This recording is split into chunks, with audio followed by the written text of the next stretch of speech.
All right, shifting our focus now, China's growing influence in the Indo-Pacific region has been a key concern for the Quad, which is essentially a bloc comprising India, United States, Australia and Japan. And now in a big move to counter Beijing, the foreign ministers of the Quad members have jointly agreed to build a port in Fiji. Now, why is this so significant? Well, this is Quad's first ever joint infrastructure project since its inception. Australia's Foreign Minister Penny Wong described it as the strongest ever commitment from Quad and highlighted its importance for Fiji.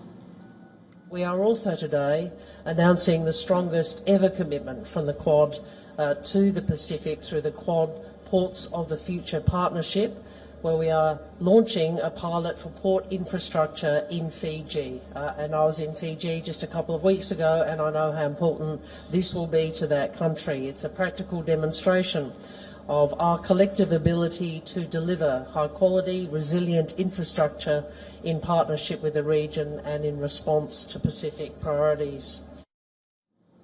Now, why Fiji? Well, Fiji is a key country in the Indo-Pacific region, and it is strategically placed between America and Asia. Being one of the three Pacific islands having a military, China has steadily ramped up its influence here. For instance, it is Fiji's third largest trading partner, with their bilateral trade reaching $534 million in 2024. China is also heavily invested in Fiji's infrastructure, completing over 20 projects as part of its Belt and Road Initiative, which Fiji had joined in 2018. Considering that 60% of the global maritime trade passes through the Indo-Pacific, the Fiji Port Initiative is seen as a concerted attempt to keep a check on China and avoid a potential Strait of Hormuz-like situation. Owing to the virtual closure of the strategic waterway, the world is now witnessing a major energy crisis. This development is also vital from a security perspective. Remember, given that China unsuccessfully had tried to develop the Black Rock military base in Fiji in 2018. But this is not all. Last year, Fiji's Prime Minister Sitiveni Rabuka strongly opposed China setting up a military base in the Pacific Islands. During this meeting, the U.S. Secretary of State Marco Rubio highlighted why maritime security in the Indo-Pacific is so vital. Listen in.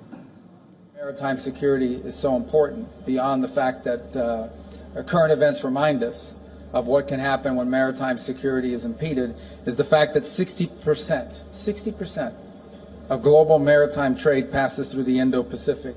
And it's a vital national interest, not just to the four countries represented here today, but to dozens and dozens of countries, countless countries around the world. Now, this drew a scathing reaction from Beijing, taking a swipe at Quad. China opposed the formation of the exclusive small blocs. It also cautioned against undermining trust among regional countries. Tuesday's meeting of the Quad foreign ministers was the third such gathering of this grouping since September of 2024. On the occasion, they also launched the Indo-Pacific Maritime Surveillance Collaboration Initiative. This will enable the Quad partners to access real-time, unclassified satellite tracking data to combat illegal fishing, trafficking, and ensure a better humanitarian disaster response. Quad's thrust on the Indo-Pacific energy security was also clear, with its commitment to support each other's energy security needs during times of disruptions.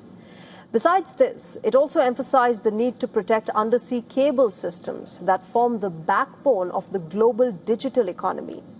They agreed to provide tangible support to ensure that all Pacific Island Forum nations are connected via undersea cables by 2026. More importantly, the Quad also announced a critical minerals initiative to enhance the region's economic growth and security.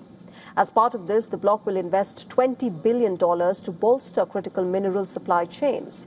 They pledge to implement coordinated measures to address unfair trade practices and improve the use of critical minerals from e-waste. On the sidelines of the Quad summit, India and United States signed a separate framework on securing of supplying in mining and processing of critical minerals and rare earths.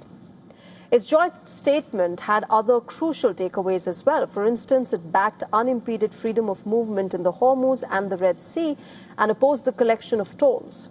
It also condemned terrorism in all its forms and the terror attacks at Pahalgam and Bondi Beach.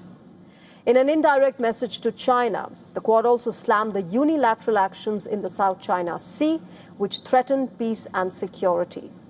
The bloc has also reiterated its commitment toward denuclearization of North Korea. Now, while Quad seemed to have lost a bit of momentum after failing to hold a leaders' summit last year, today's meeting of the foreign ministers makes it apparent that it does remain a crucial grouping to deter China's expansionist tendencies.